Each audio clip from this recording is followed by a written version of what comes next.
ప్రభునందు ప్రియులైన మీకందరికీ యేసుక్రీస్తు ప్రభువారి నామంలో శుభవందనాలు తెలియజేస్తూ ఉన్నాం. ఎడారిలో సెలయేళ్ళు అనే దిన ధ్యానము కొరకై స్వాగతం. డిసెంబర్ 26. నేను అక్కడికి వెళ్ళి ప్రార్థన చేసి వచ్చు వరకు మీరిక్కడ కూర్చుండుడి. మత్తయి సువార్త 26 అధ్యాయం 36 వచనం. పరిస్థితులు బాగా లేనప్పుడు మనల్ని ఒక మూలన కూర్చోబెడితే మనకి అది ఏమాత్రం నచ్చదు. గెత్సేమనే తోటలో 11 మందిలో 8 మందిని అలా ఊరికే కూర్చోమన్నాడు ప్రభువు. ఆయన బాగా ముందుకు వెళ్ళాడు ప్రార్థించడానికి. పేతురు, యాకోబు, యోహానులకు మధ్యలో ఉండి కనిపెట్టమని చెప్పాడు. మిగతా వాళ్ళంతా దూరంగా ఒక చోట కూర్చున్నారు.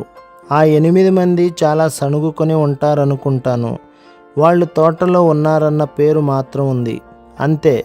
దానిలోని పూలు పూయించే విషయంలో వాళ్ళ పాత్ర ఏమాత్రం లేదు. అది అత్యవసర పరిస్థితి.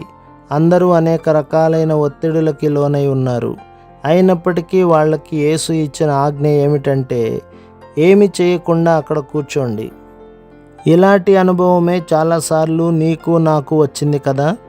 ఆ నైరాస్యతను మనం చవి చూసాం.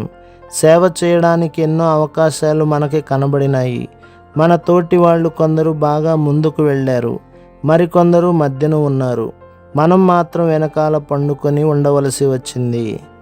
అస్వస్థతో, పేదరికమో లేక మరో విధంగా పరిస్థితులు తలక్రిందులు కావడమే జరిగి మనం వెనకాల ఉండవలసి వచ్చింది.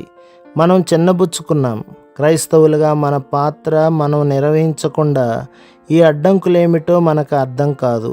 తోటలోకి మనం ప్రవేశించిన తర్వాత కూడా చేయడానికి ఏ పని లేకపోతే అన్యాయం జరిగినట్టు అనిపిస్తుంది. హృదయమా, మెదలకుండా ఉండు. నీకు అర్థమయ్యేదే ఎప్పుడూ వాస్తవం అనుకోకు. క్రైస్తవ జీవితంలో పాలు పంపులు నీకు తప్పకుండా ఉన్నాయి.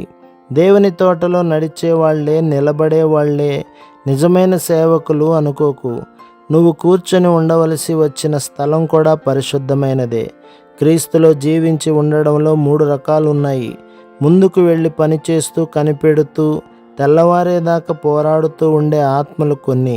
మరికొన్ని ఆత్మలు మధ్యలో ఉండి ముందు జరుగుతున్న వాటిని ఇతరులకు తెలియచేస్తుంటాయి. ఇవి 2 కాక 3వ రకం పోరాడలేనివి, పోరాటాన్ని చూడలేనివి ఉంటాయి. ఆ ఆత్మలకి ప్రస్తుతం దేవుడిచ్చే ఆజ్ఞ, ఇక్కడే కూర్చొని ఉండండి. నీకు ఇలాంటి అనుభవం తటస్థించినప్పుడు దేవుడు నిన్ను కించపరుస్తున్నాడు అనుకోవద్దు. ఇక్కడ కూర్చోండి అని యేసు ఇచ్చిన ఆజ్ఞను జ్ఞాపకం చేసుకోండి. తోటలో నువ్వు కూర్చొని ఉన్న స్థలం కూడా పరిశుద్ధమైనదే. దాని పేరు వేచి ఉండే చోటు. కొన్ని ఆత్మలు గొప్ప పనులు చేయడానికి కానీ, గొప్ప భారాలు వహించడానికి కానీ ఈ లోకానికి రావు. అవి కేవలం అలా ఉండడం కోసమే నియమించబడినాయి. అవి మనుషులు ఎప్పుడూ ఉపయోగించని పూలు. వాటిని ఎవరూ దండగా గుచ్చలేదు. ఏ బల్ల మీద అవి అలంకారంగా ఉండలేవు. పరిశీలకుల దృష్టిలోకి ఎప్పుడూ అవి రాలేదు. కానీ క్రీస్తు హృదయాన్ని అవి సంతోషపెట్టినాయి. వాటి పరిమళం వల్ల, వాటి అందం వల్ల అవి క్రీస్తుకి ప్రియమైనవైనాయి. తన అందాన్ని చూసేవాళ్ళెవరూ లేకపోయినా అవి అందాన్ని నింపుకున్నందువల్ల దేవుడు చూసి సంతోషిస్తున్నాడు. నువ్వు ఇలాంటి పువ్వు అయితే సణుక్కోవద్దు. ప్రభు మిమ్మును, మీ కుటుంబమును, మీ సంఘమును దీవించి ఆశీర్వదించునుగాక. ఆమేన్.